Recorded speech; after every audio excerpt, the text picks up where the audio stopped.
katuraitiotieasia, ja mä olen itse ollut aika kriittinen sitä raitiotiehanketta kohtaan.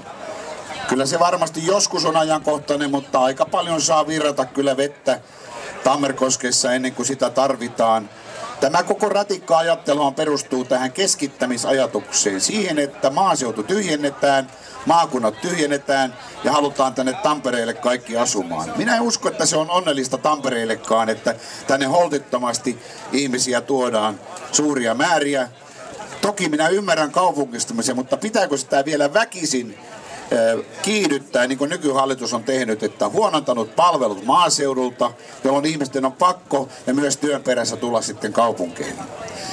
Ratikasta on annettu meille vääriä tietoja siinä mielessä, että on kerrottu, että se maksaa noin 10 miljoonaa euroa kilometri.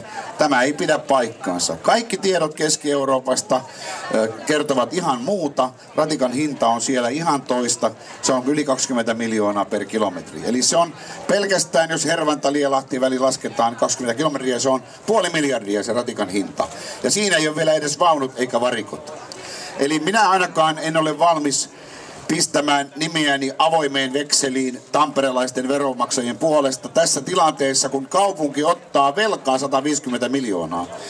En ole missään tapauksessa valmis siihen. Me tarvitsemme joukkoliikennettä, meillä on hyvä bussijärjestelmä ja jonain päivänä varmaan se ratikka on myös aiheellinen, mutta ei ehkä tässä vaiheessa kuitenkaan. Nämä halusin sanoa, kun tässä on aika paljon esiintynyt monenlaista tietoa tästä asiasta.